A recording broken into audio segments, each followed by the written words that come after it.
Welcome back, everyone. We're back again with Boston on our journey through Premier League football and beyond.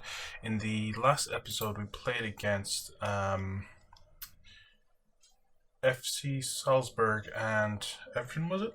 No, no, get them. Yeah. We played against Man United and FC Salzburg. I got the games mixed up. Apologies. We lost 4-0 to United and then bet Salzburg 1-0. Since then, we've been on a pretty good run of form.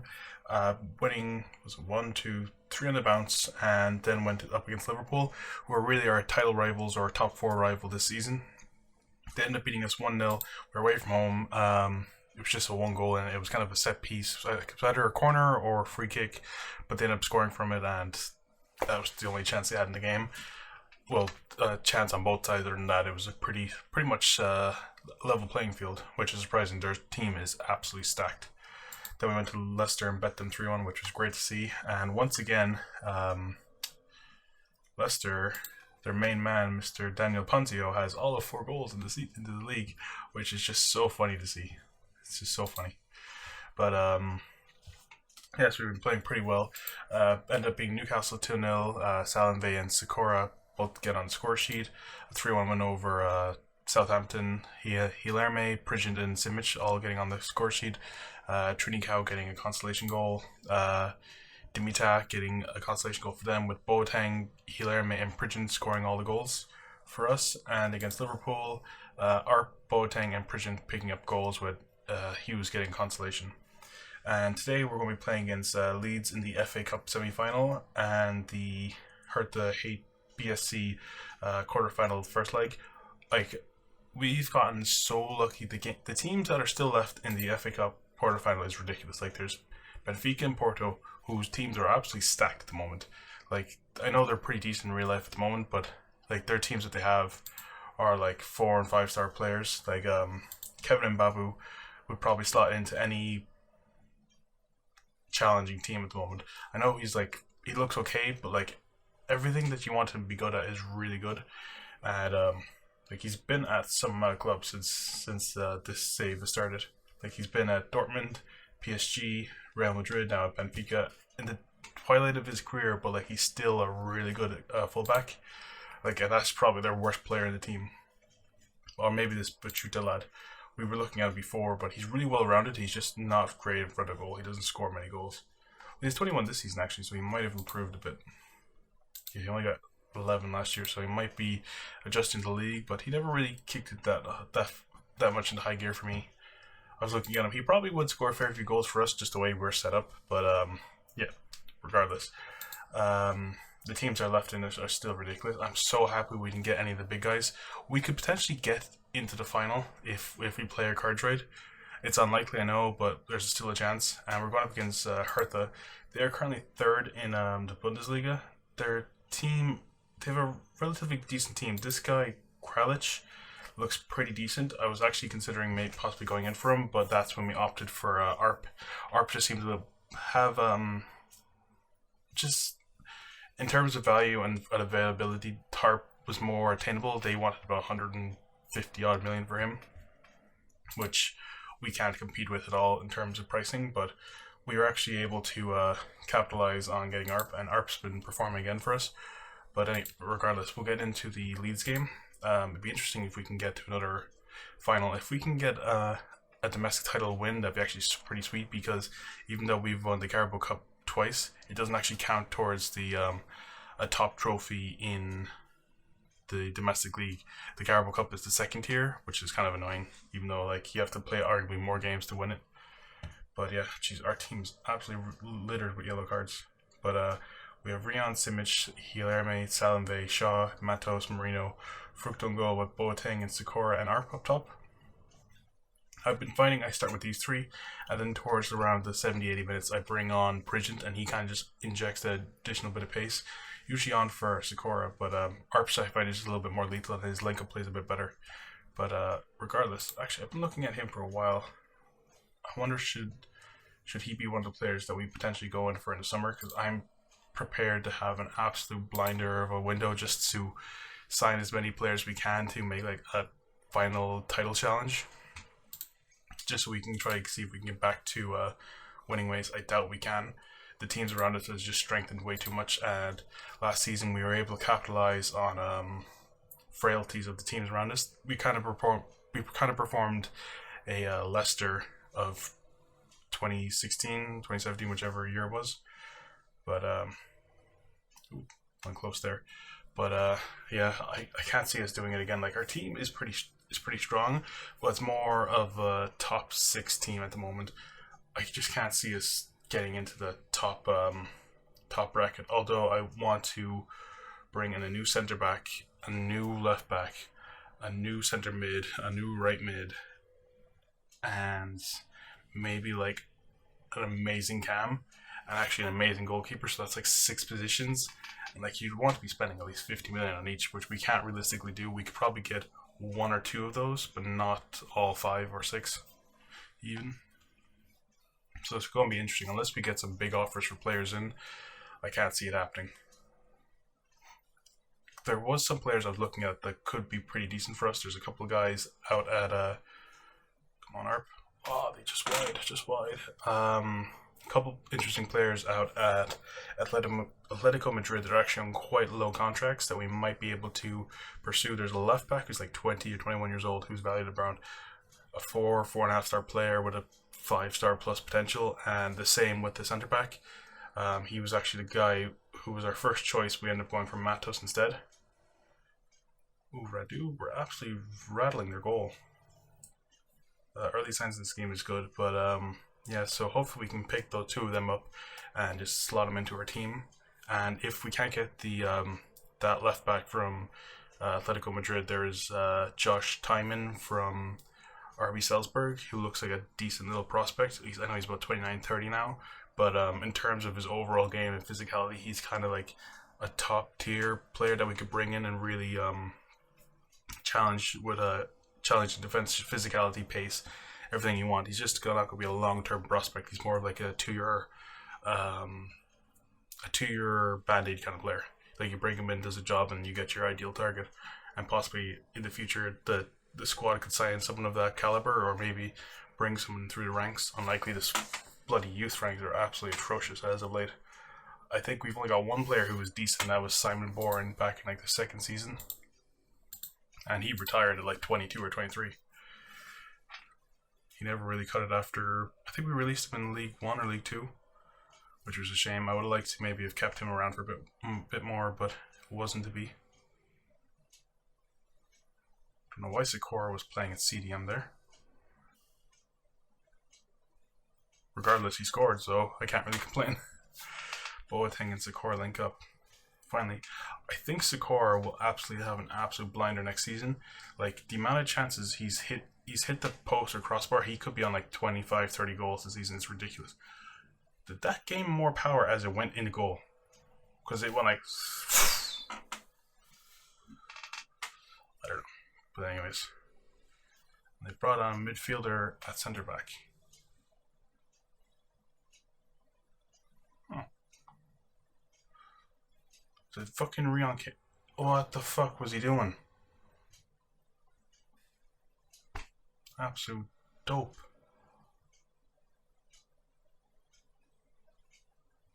Like, whatever way you look at it, he was kicking that full force into the net. Take a touch and it's fine. And it's like, no, okay, I just want to smash it top ins.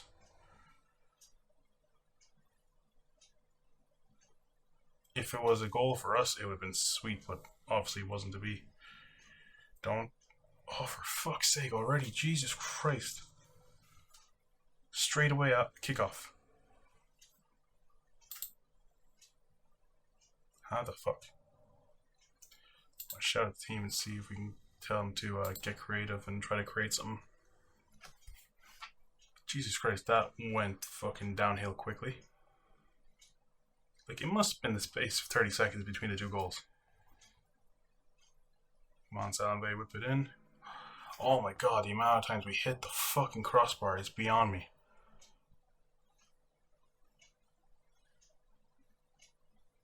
I don't know how that went in, but Rion's got himself a brace this game. Oh my god. He's definitely not going to hit the numbers of last season. I think he's been too injury prone, and we're kind of dicking around with the formation a bit, but it's good to see him getting back into scoring ways. I think last season could have been a blip of sorts. I think he could easily hit the 15 to 20 numbers, but like that 27 goals in the league? No, 17 goals in the league. I think it was like 27 goals in all competitions, or something like 15 assists. Whatever, was absolutely ridiculous. Also, there's the potential of Matos leaving in the summer. I'm considering it if a good offer comes in, because I find at times he can be a decent defender, or at times he can just have an absolute mare, and it's just like he's our best centre back, and it's just like you don't feel like he's doing it that much, or he's just not delivering on time.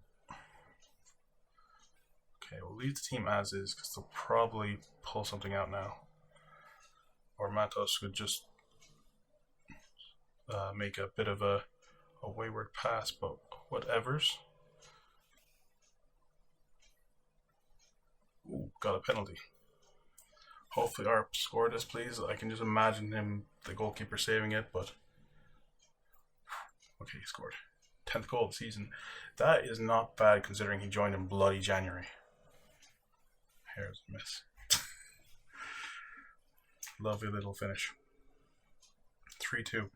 Realistically, it should be 3-1 because I don't know what the hell happened for that Rion goal at the beginning. But anyways. Oh, we're almost into the game. Okay. I'll make a final change.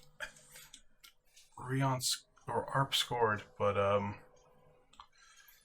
no, we'll do. We'll bring on Pridgeon, but we'll bring him on for Borner, and we'll drop Sikora back into that cam role. He can kind of do a job there, and make a change in midfield. Yeah, we'll bring on Hagnew for Simic just to bring some pace on, and Janssen on for Salimbe. And we'll make a tiny little change, and we'll just drop Janssen back to cover a bit. And Guilherme as a center mid attack. Just change him up to their preferred roles, and Hagnew, ball winning midfielder defend, I guess. Just to kind of cover areas. See if now we can get to this final. Would be absolutely ideal. And we'll go defensive for the last however long. Come on, lads. Game end, game end, game end. Yes, sweet, sweet, sweet. Lovely, a 3-2 victory. Yeah, Jesus, that 30 seconds it must have been for that brace. But not even a brace, 2 goals. But Rian with 2 goals, not bad, not bad. Done well in the final, congratulations. So we either have Arsenal or Chelsea now in the final, so it's going to be a bit of a big one. Jeez, all these bloody... I was going to say we made some money back, but we lost about 1.4 million from that. But still, in a final, which is good. Our third cup final in 3 years, which is pretty impressive. If we win this, that'd be stellar. I don't think we have a chance in the league. We're still something like, I think we're like 10, 11 points behind. But yeah, potentially we could get into top 4, which is probably our main objective at the moment. At the moment we're about 6th, but we can easily still get in there if we still have to play some big teams. We're not big teams, we still have some teams in around us that are like small caliber in terms of games. Although we have like five games left, so I'm not sure who we have. Leeds, Brighton, Huddersfield, Stoke, Watford, and then Tottenham. So these are, if we can win all 5 of these games, I'd give us a chance, because we're 9 points behind top 4, so we can still technically, or we have a game in hand as well. So there's a chance we could get in there. It's unlikely, I know, but never say never and all that jazz. Yeah, we have some. Like, could we have Leeds, Brighton, Huddersfield? I suppose Huddersfield's there. Brighton is a relegation team. Do we have Stoke as well? Yeah, we do. Stoke. Watford, I think Watford are quite low. Yeah, we have some easy games there that we could potentially win that could seal us a top 4 place. We'll just take a look at where Man City are actually, schedule-wise. Chelsea, Tottenham. Okay, they have two easy games as well, but they have two games in around them that they'd want to win. But we could potentially snake them, although they are 9 points ahead of us. So we need them to lose 3 games, which is unlikely, I know, but you never know, something could happen. But yeah. So, anyways, I'll jump ahead now to the Hertha game. I'll bring us back in a moment. See you in a few. Welcome back, everyone. We're back for the Hertha BSC game. I'm going to keep the team relatively the same, although we're swapping in Harper for Simic. Hilerme is going into the central mid on support, or automatic support. I thought it was automatic, but regardless. I'm going to keep a similar team. Sikora and Arp up top, Boateng, Akam, Rion, Hilerme, Harper, Salimve, Marino, Matos, Shaw, and Fructal. And see if we can get results. Hertha are expected to run a 4-4-2. Probably going to run, I imagine, a 4-5-1 against us, trying to compact the midfield and try to win the midfield battle. We'll see how it goes anyways, but let's get into it. The main thing now is to keep a clean sheet and pick up maybe a goal or two here, and so we can go to them with a lead. And if we can keep a clean sheet, that'd be amazing. Yeah, 4-4-2. I would have thought they would have gone for a 4-5-1, but I suppose they're going to want to capitalize on their two strikers against our back three. I suppose 1 against 3 isn't ideal. And Nicholas Stark, that's interesting having it left back, but he still has a bit of pace about him. But look, I think we can get it behind him. That might be ideal. So do we get our lead off to a start? Ooh, they're going long ball, it seems. That'll be interesting against us. We're not great in the air with our 2 wide centre backs, but the fact that we'll be able to close them down fairly competitively, that might be a good play for us. Do we have a Roberto Carlos? When Sikora's in, and just wide the posts.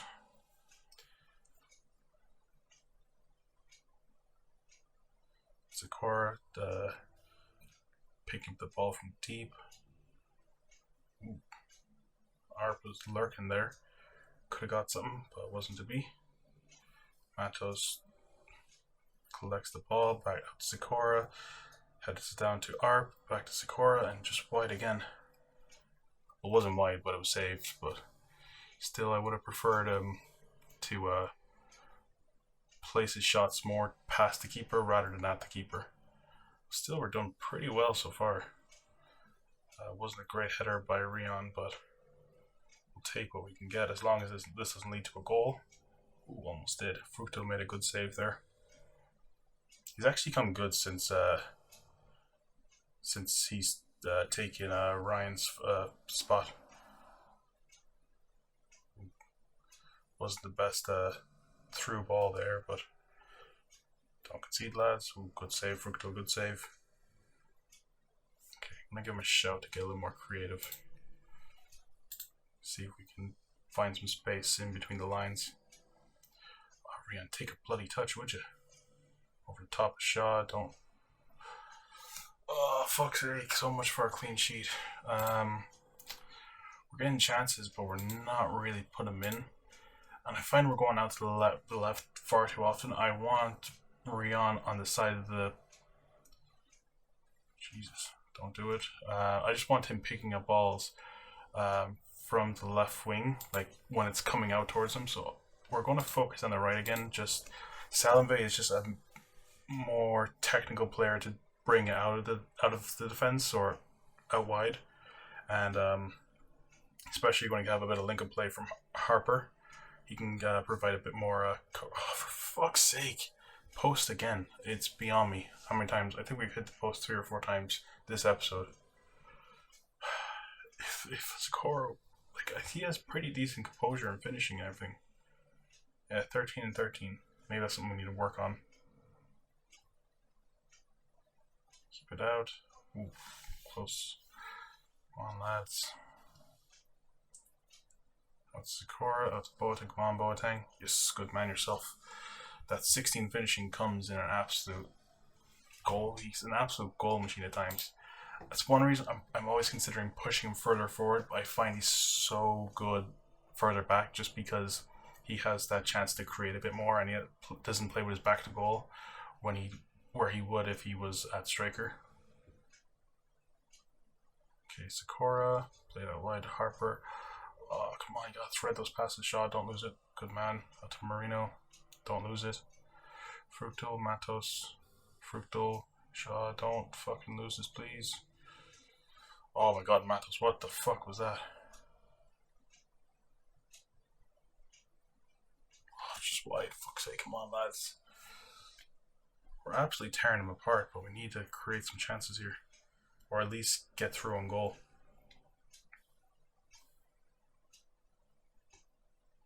Like, the funny thing is, I think if Pridgeon was in some of these situations, he would have scored, which does not make sense because he's 11 finishing. I'm not sure if his composure is really high, or... Yeah, it's 16 actually, so that's probably a lot to do with it. We're going to go a bit balanced now. Just, we have the goal back, we don't really need to just absolutely bombard with attacks. Rion's at 6.3. I'll keep him on till half time, but I might sub him off. Don't know why the hell Yerme was back. He's like 5'4" or something. To Rion, play back inside. Yerme, Harper, Rion, Harper, Sakura out to Boateng. Come on, good man yourself. Oh, he's an absolute goal machine. He hasn't picked up as many goals this season as he did last year. That being said, we did change up the system a couple of times, and he wasn't really fitting in when we were playing a defensive 4-3-3. But he is an absolute monster. Possibly some bad goalkeeping there, but we'll still take it all the same. And Sakura with 2 assists and Boateng with 2 goals. It's an interesting dynamic. Sakura tends to, like, I think he is on 8 assists now, something like that. Which is crazy for a striker. You expect a striker to have more goals and assists, but he's more of a link-up man.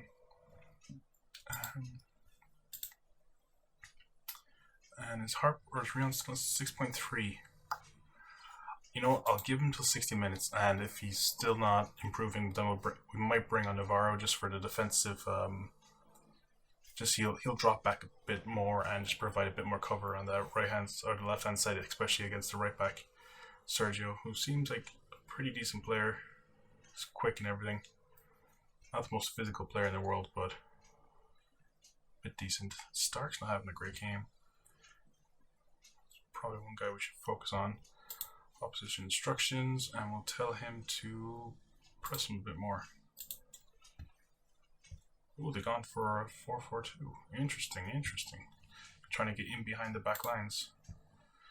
But I'm pretty happy with the way things are going.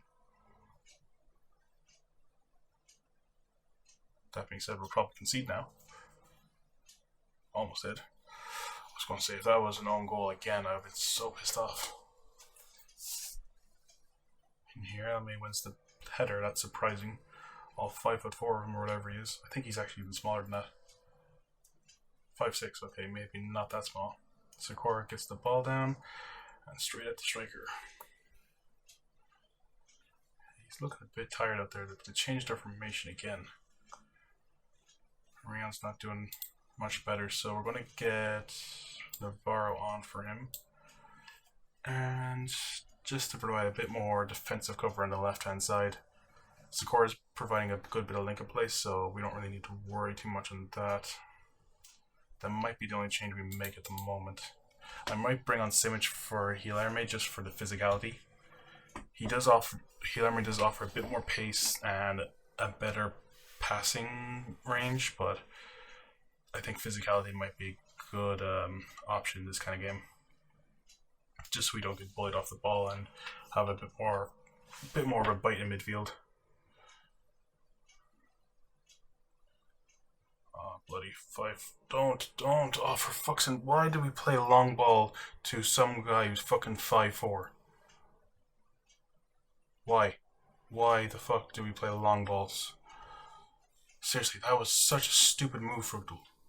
Like, we don't play out to the wings, we play to the centre back and the centre backs. So if there's no one on, go up top, go long. Don't go to the fucking wings when the guy's fucking tiny. Stupid ass fucking keeper. Okay, we're gonna get Prigent on for Sakura. Or not Sakura, Arp. Sakura's actually been pretty good with his link up play today, so we'll leave him out there. Prigent on, and I think we'll just go for Simic for heal army. Just for that, maybe that midfield option for a header. Harper seems to be getting marked out of the game a bit, so provide a bit more bite there. Fucking hell, why did he go long to a bloody 5'4" fullback? He went for goal there. It wasn't too bad considering he's a fullback. Fuck's sake, 2-2-all. This really should be in our favor. God damn it. God damn it. No, we're gonna. Actually, we could have a chance here, so we'll leave this play out. Oh, Boateng, you absolute beaut. I thought Sakura was going to fluff his lines again. It seems, I'm not sure if he got tackled or he played it back. I'm assuming he got tackled since there's no assist for Sakura. No, he actually just missed the ball, but and Boateng just barreling through defenders to get his strike off, and he scored a hat-trick. Absolute monster of a man. 9.5. And I was considering maybe taking him off. I'm so happy I didn't. They gone route 1, which is the going long ball against us is pretty. It's actually probably the smartest idea you can do. We're not physically good in the air. It's probably better to do crosses against us. I'd say that'd probably be the best. That probably wasn't the right decision, but still, it's probably the right thing to say. I'm not going to say anything else. I will just piss him off probably. But yeah, 3-2 results. It probably should have been 3-1, but Boateng with a hat trick. Absolute fucking monster of a man. But yeah, sure, we'll end the video there. We'll come back for. I suppose we'll do the next Hertha game. That's probably the best idea because it's too close at the moment to see where we go. We could easily get knocked out or whatever. But yeah, sure, we'll end the video there. Thanks everyone for watching. Hope you enjoyed. Please like and subscribe, and I'll see you guys next time.